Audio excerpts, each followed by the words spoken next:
खामगाव विधानसभा मतदारसंघाचे आमदार तथा कामगार मंत्री ॲडव्होकेट आकाशदा फुंडकर यांच्या अथक प्रयत्नाने महाराष्ट्र राज्य परिवहन एसटी महामंडळाच्या नवीन साधारण बस बुलढाणा डिव्हिजनच्या खामगाव डेपोला 10 नवीन बस आणि मेहकर डेपोला 10 नवीन बस उपलब्ध करून देण्यात आल्या आहे व लवकरच 30 ते 40 नवीन बस उपलब्ध करून देण्यात येणार आहे।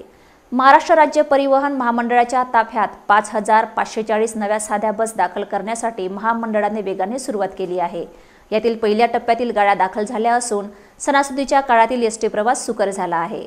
महाराष्ट्र राज्य परिवहन महामंडळाच्या हजारो बसेस नादुरुस्त आहेत। या नादुरुस्त बसेसमुळे प्रवाशांची गैरसोय होत आहे।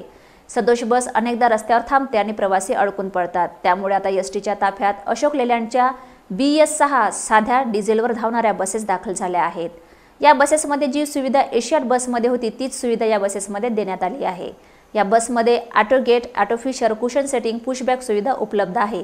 तसेच या बसची तिकीट साधारण बस अर्थात लाल परीचे आहे। दिवसेंदिवस वाढणारी प्रवासी संख्या आणि अपुऱ्या बसेस संख्येमुळे नवीन बस खरेदी करण्याचा निर्णय घेण्यात आला असून या नवीन अशोक लेलँडची बसेस एसटीच्या ताफ्यात दाखल झालेल्या आहेत।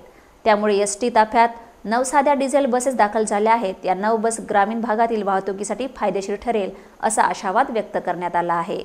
Bureau report Mohammad Farooq, Khamgaon.